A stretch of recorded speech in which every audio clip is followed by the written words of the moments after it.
지금 전 세계 빅테크 기업들이 반도체를 확보하지 못해서 임원이 해고되는 일이 벌어지고 있습니다.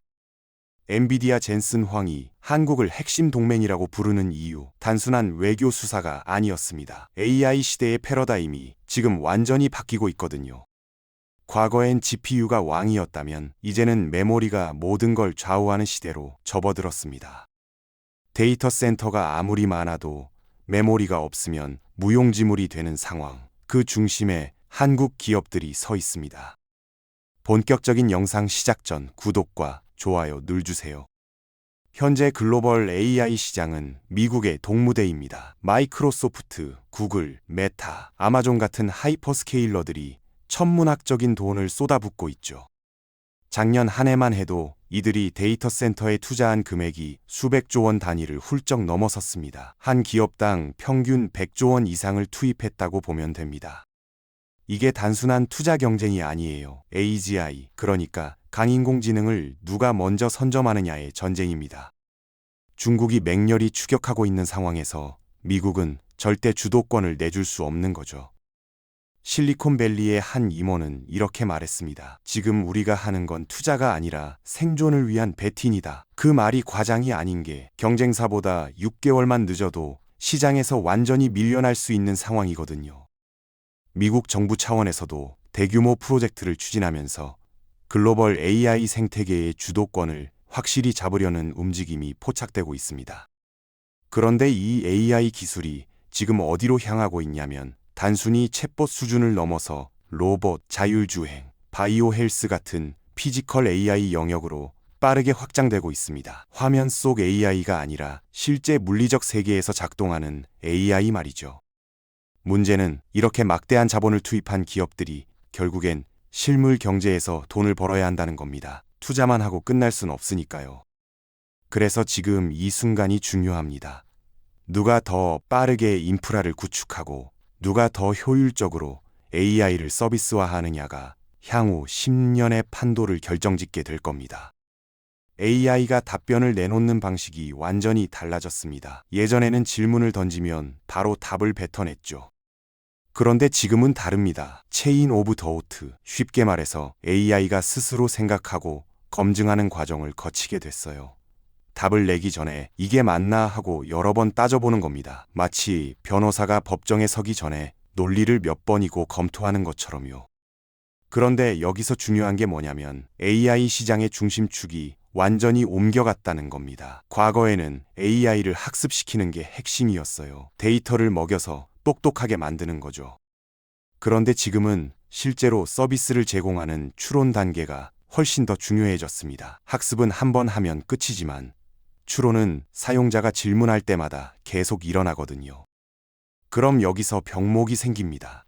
AI가 깊게 생각하려면 GPU가 미친 듯이 연산을 해야 하는데 이 GPU한테 데이터를 실시간으로 공급해주는 게 바로 메모리입니다. 결국 메모리 속도가 느리면 아무리 좋은 GPU를 써도 소용이 없어요.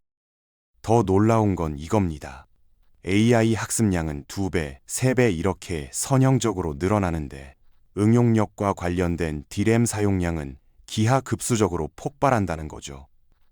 그러니까 AI가 조금만 더 똑똑해져도 필요한 메모리 양이 10배, 20배씩 뛰는 겁니다. 지금은 누가 더 많은 D램을 확보하느냐가 AI 서비스의 품질을 결정하는 시대가 됐습니다. 메모리가 곧 경쟁력인 거죠. AI 서비스가 발전할수록 롱텀 메모리라는 개념이 등장했습니다. 쉽게 말해서 AI가 사용자의 과거 대화 기록을 전부 기억하는 거예요. 당신이 지난달에 뭘 물어봤는지, 어떤 취향을 가졌는지 다 추적합니다. 그런데 이 데이터를 저장하고 불러오는 과정에서 엄청난 병목이 생깁니다. 데이터가 CPU와 메모리 사이를 왔다 갔다 하면서 시간이 걸리는 거죠. 이게 바로 메모리 벽이라고 부르는 현상입니다. 프로세서의 발전 속도는 빠른데 메모리가 그 속도를 못 따라가는 겁니다. 컴퓨터 구조를 공부해본 사람은 알 거예요. 폰 노이만 구조라는 게 있는데 CPU와 메모리가 분리돼 있어서 데이터를 주고받는데 한계가 있습니다. 아무리 좋은 엔진을 달아도 연료 공급이 딸리면 속도가 안 나는 것과 같은 이치죠. 그래서 역설적으로 이 병목 현상이 메모리 업체들한테는 엄청난 기회가 됐습니다. 시스템 전체 성능을 끌어올리려면 결국 메모리에 더 많은 투자를 할 수밖에 없으니까요. 지금 구글, 아마존, 메타 같은 빅테크 기업들이 메모리 공급 부족 문제를 해결하기 위해 돈을 물쓰듯 하고 있습니다. 한 달에 수조 원씩 발주를 넣어도 물량을 못 구하는 상황이에요. 메모리 제조사 입장에서는 공급이 달리니까 가격 협상력이 완전히 넘어온 겁니다. 예전에는 고객사가 이 가격 아니면 안 사라고 했다면 지금은 제조사가 이 가격 아니면 안 팔아 라고 할 수 있는 구조로 바뀐 거죠.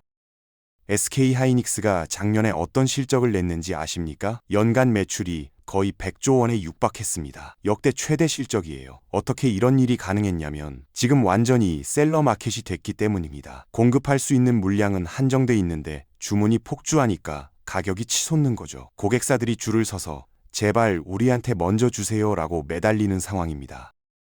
특히 HBM이라는 고대 역폭 메모리가 게임 체인저가 됐어요. 이게 뭐냐면 GPU와 메모리를 수직으로 쌓아 올려서 데이터 전송 속도를 극대화한 제품입니다. AI 연산에 최적화된 메모리인 거죠. 일반 D램보다 속도가 몇 배는 빠르고 전력 효율도 훨씬 좋습니다. 그런데 이 HBM이 데이터 센터 원가에서 차지하는 비중이 지금부터 2027년까지 14배 성장할 거라는 전망이 나왔습니다. 지금도 비싼데 앞으로 더 비싸진다는 얘기예요. 왜 그러냐면 HBM 없이는 AI 서버 자체를 못 돌리거든요. 선택이 아니라 필수인 겁니다. SK하이닉스는 이 HBM 시장에서 압도적인 점유율을 가지고 있어요. 경쟁사들이 따라오려고 해도 기술 격차가 워낙 크니까 쉽지 않습니다. 3, 4년 이상 앞서 있다고 보면 됩니다. 실제로 엔비디아, AMD 같은 주요 고객사들의 주문이 벌써 1년치 이상 확보돼 있다고 합니다. 내년 물량까지 다 팔렸다는 거죠. 이게 단순히 한 기업의 성공이 아니에요. 국가 경쟁력 차원에서 봐야 합니다. 한국이 AI 시대의 핵심 공급망을 장악하고 있다는 뜻이니까요. SK하이닉스가 지금 이 자리에 오른 건 우연이 아닙니다. HBM 기술을 누구보다 먼저 개발하기 시작했거든요. 2010년대 초반부터 이미 고대 역폭 메모리 연구에 뛰어들었어요. 당시만 해도 시장에서 그게 돈이 될까 하는 회의적인 시선이 많았습니다. 근데 SK하이닉스는 묵묵히 기술을 쌓아갔죠. 재미있는 건 초기 파트너가 엔비디아가 아니었다는 겁니다. AMD와 손을 잡았어요. AMD가 먼저 HBM의 가능성을 알아본 거죠. 2015년쯤 AMD와 함께 HBM을 탑재한 그래픽 카드를 선보였습니다. 그런데 당시 시장 상황이 안 좋았어요. 타이밍도 안 맞았고 AMD의 시장 점유율도 엔비디아에 한참 밀렸으니까요. 만약 그때 양산이 계획대로 쭉 진행됐다면 어땠을까요? 지금 GPU 시장 판도가 완전히 달랐을 수도 있습니다. AMD가 HBM으로 먼저 치고 나갔을 테니까요. 하지만 역사에 가정은 없죠. 결국 엔비디아가 뒤늦게 HBM의 중요성을 깨닫고 전폭적으로 투자하면서 지금의 구도가 만들어진 겁니다. 그 사이에 시장 구조도 완전히 바뀌었어요. 예전에는 PC나 스마트폰 같은 소비자 제품이 반도체 수요의 중심이었습니다. 그런데 지금은 기업 간 거래, 그러니까 데이터 센터용 인프라 투자가 메인이 됐어요. 개인이 사는 게 아니라 기업들이 대량으로 사들이는 겁니다. 더 흥미로운 건 AI 서버 수요가 늘어나면서 HBM만 잘 팔리는 게 아니라는 거예요. 일반 D램 수요까지 같이 터졌습니다. AI 서버 한 대를 만들려면 HBM도 필요하지만 일반 D램도 엄청나게 들어가거든요. 선순환 구조가 만들어진 거죠. 한국 경제에서 반도체가 얼마나 중요한지 아십니까? 작년 전체 수출액 중에서 반도체가 차지하는 비중이 역대 최고치를 찍었어요. 우리나라 수출의 핵심이 완전히 반도체에 달려 있는 겁니다. 그런데 지금 심각한 위협이 다가오고 있습니다. 중국이에요. 중국의 창신 메모리라는 회사 들어보셨나요? CXMT라고도 부르는데 이 회사가 D램 시장 점유율 10%를 돌파했습니다. 어떻게 이렇게 빨리 성장했냐면 중국 정부가 어마어마한 보조금을 쏟아부었거든요. 수십조 원 단위로 지원을 해주니까 적자를 보면서도 계속 밀어붙일 수 있는 거예요. 원래 D램 시장은 삼성전자, SK하이닉스, 마이크론 이렇게 3강 체제였습니다. 이 세 회사가 거의 전 세계 물량을 독점하다시피 했죠. 그런데 중국 기업들이 단 몇 년 만에 10% 가까이 점유율을 가져간 겁니다. 이게 왜 무서우냐면 중국은 속도가 장난이 아니거든요. 한번 기술을 따라잡기 시작하면 물량 공세로 시장을 휩쓸어 버립니다. 게다가 지금 미중 갈등이 심화되면서 한국 입장이 매우 애매해졌어요. 미국은 중국 견제를 위해 한국에게 협력을 요구하고 중국은 중국대로 한국 기업들이 자기네 시장에서 장사하고 있으니까 압박을 넣죠. 문제는 한국이 만드는 제품과 중국이 추격하는 제품이 겹친다는 겁니다. 산업 영역이 완전히 겹치면 경쟁이 불가피한 거예요. 그래서 지금 한국 기업들이 해야 할 일은 명확합니다. 기술 격차를 계속 벌려나가는 수밖에 없어요. 중국이 따라오지 못할 만큼 빠르게 혁신해야 합니다. 근데 이게 쉽지 않은 게 외부적인 방해 요소도 많고 국내 제도적인 걸림돌도 있거든요. 지금 용인에 반도체 메가 클러스터를 짓는다는 계획 들어보셨죠? 엄청난 규모의 투자입니다. 근데 이게 성공하려면 정부의 제도적 뒷받침이 반드시 필요해요. 공장만 짓는다고 되는 게 아니거든요. 그런데 여기서 항상 나오는 게 특혜 논란입니다. 왜 특정 기업만 혜택을 주느냐 이런 비판이 나오죠. 물론 공정성도 중요합니다. 하지만 지금은 좀 더 큰 그림을 봐야 할 때예요. 삼성이나 SK가 망하면 한국 경제 전체가 흔들립니다. 이건 한 기업의 문제가 아니라 국가 산업의 생존 문제인 거죠. 그래서 대승적 차원에서 규제를 완화해줘야 합니다. 특히 논쟁적인 부분이 주 52시간 근무제예요. 반도체 업계에서는 이게 발목을 잡는다는 목소리가 큽니다. 왜 그러냐면 반도체 연구개발은 시간과의 싸움이거든요. 경쟁사보다 3개월만 늦어도 시장을 다 빼앗기는 구조입니다. 물론 근로자 권익도 중요하죠. 근데 여기서 생각해봐야 할 게 단순히 일하는 시간의 양이 문제가 아니라는 겁니다. 중요한 건 미션을 얼마나 빨리 달성하느냐고 그에 따른 정당한 보상이 주어지느냐예요. 밤늦게까지 일했으면 그만큼 돈을 더 받고 휴가도 더 받아야 합니다. 시스템을 유연하게 만들어야 한다는 거죠. 또 하나 중요한 게 인력 확보 문제입니다. 지금 반도체 인재가 부족해요. 그러면 국가 차원에서 장학금 프로그램을 만들고 관련 학과에 지원을 늘려야죠. 대학과 기업이 연계해서 실무형 인재를 키워내는 시스템도 필요합니다. 이런 인재 양성이 지금 당장 시작돼야 5년 후를 대비할 수 있습니다. 제도 개선만으로는 부족합니다. 정부가 직접 보조금을 지원해야 해요. 반도체 공장 하나 짓는데 몇십조 원이 들어갑니다. 기업 입장에서는 부담이 엄청나죠. 그래서 미국이나 일본 같은 나라들이 어떻게 하는지 보세요. 직접 돈을 줍니다. 일본은 TSMC를 유치하면서 수조 원의 보조금을 쓰어요. 미국도 삼성과 SK 하이닉스를 끌어오기 위해 엄청난 인센티브를 제공했죠.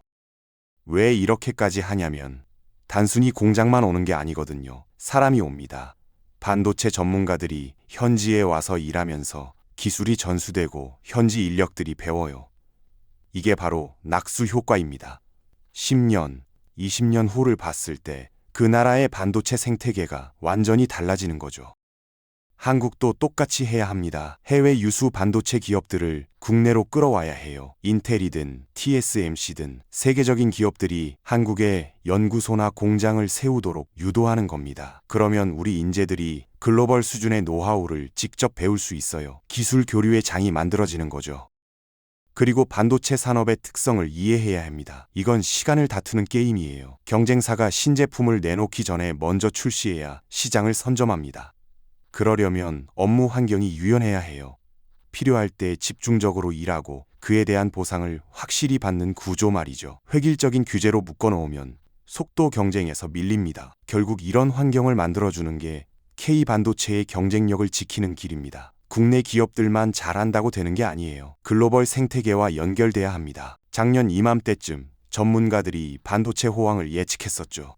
그게 정말로 현실이 됐습니다. 아니, 예측보다 훨씬 더 강력하게 왔어요. 지금 시장 상황을 광풍이라고 표현해도 과장이 아닙니다. 실제로 빅테크 기업에서 이런 일이 벌어졌어요. 반도체 물량 확보에 실패한 임원이 해고됐습니다. 농담이 아니라 진짜 잘렸어요. 그만큼 반도체 수급이 생명줄이 된 겁니다. 물량을 못 구해오면 회사 전체 사업 계획이 무너지니까요. 예전에는 어땠냐면 반도체 사는 쪽이 갑이었습니다. 이 가격 아니면 안 산다? 이렇게 나올 수 있었죠. 근데 지금은 완전히 뒤집혔어요. 파는 쪽이 갑입니다. 한국 반도체 기업들이 가격 결정권을 쥐게 된 거예요. 부르는 게 값이에요. 실제 사례를 보면 더 충격적입니다. 한 달 만에 고정 가격을 65% 인상했어요. 보통 상식적으로 생각하면 가격을 그렇게 올리면 주문이 취소되겠죠? 근데 아니에요. 오히려 줄을 섭니다. 제발 우리한테 팔아주세요. 이러면서 기다려요. 왜 이런 일이 벌어지냐면 AI가 답변 하나 만드는데 필요한 컴퓨팅 파워가 상상을 초월하거든요. 챗GPT한테 질문 한번 하면 뒤에서 수천 개의 서버가 돌아갑니다. 그 서버마다 반도체가 잔뜩 들어가 있는 거고요. AI 서비스가 폭발적으로 늘어나니까 반도체 수요도 같이 폭발하는 겁니다. 이게 일시적인 현상이 아니에요.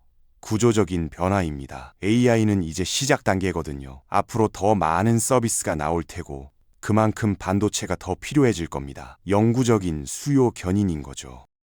일론 머스크가 AGI에 대해 언급한 거 아시죠? 강인공지능, 그러니까 모든 분야에서 인간 수준의 지능을 가진 AI 말이에요. 전문가들이 예측했던 시점보다 훨씬 빨리 올 것 같다는 전망이 나오고 있습니다. 어떤 사람들은 2030년 안에 가능하다고까지 얘기해요. AGI가 뭐냐면 의학, 법률, 공학, 예술 할 것 없이 모든 분야에서 박사급 지능을 발휘하는 AI입니다. 그걸 개발하려면 어떻게 해야 할까요? 답은 하나예요. 반도체를 미친 듯이 쏟아붓는 수밖에 없습니다. 다른 방법이 없어요. AI를 똑똑하게 만들려면 연산을 더 많이 해야 하고 그러려면 칩이 더 필요한 겁니다. 그런데 여기서 시장이 또 변하고 있어요. 범용 GPU만으로는 비효율적이라는 걸 깨달은 겁니다. 전력도 너무 많이 먹고 비용도 비싸죠. 그래서 등장한 게 ASIC, 주문형 반도체입니다. 특정 목적에 최적화된 칩이에요. AI 추론만을 위한 칩, 이미지 처리만을 위한 칩, 이런 식으로 만드는 거죠. 효율이 훨씬 좋습니다. 구글의 TPU가 대표적인 사례예요. 문제는 이런 칩을 누가 만들어주느냐입니다. 지금까지는 TSMC가 독점했어요. 세계 최고 수준의 파운드리 기술을 가지고 있으니까요. 근데 TSMC 생산 능력이 한계에 부딪혔습니다. 주문이 밀려서 더 못 받는 상황이에요. 그러면 어디로 가겠어요? 삼성전자로 갑니다. 글로벌 기업들이 삼성 파운드리를 두드리고 있어요. 실제로 젠슨 황이 최근에 한 말이 인상적이었습니다. 반도체 물량을 겨우 확보했다면서 안도하더라고요. 엔비디아 CEO가 물량 확보만으로도 안도할 정도면 한국 반도체 기업들이 얼마나 강력한 주도권을 쥐고 있는지 알 수 있죠. 결국 핵심은 이겁니다. 지금 글로벌 경제의 최대 화두는 AI이고 이걸 돌리려면 반도체와 전력이 필요해요. 그 두 가지에서 한국이 유리한 위치를 점하고 있습니다. 당분간은 이 흐름이 계속될 겁니다. AI 인프라 투자가 마무리되고 실제 비즈니스 모델로 수익을 내는 단계로 넘어가기 전까지는 말이죠. 미국에서 전력이 부족해지니까 한국 전력 설비 기업들한테도 기회가 오고 있어요. 다만 한 가지 명심해야 할 게 있습니다. 시장은 계속 변합니다. 지금은 투자 국면이지만 언젠가는 수익화 국면으로 바뀔 거예요. 그 전환 시점을 놓치면 안 됩니다. 국가별, 기업별 경쟁력을 냉정하게 분석하면서 유연하게 대응해야 합니다. 오늘의 영상은 여기까지입니다. 여러분들의 생각을 댓글로 적어주세요. 시청해주셔서 감사합니다.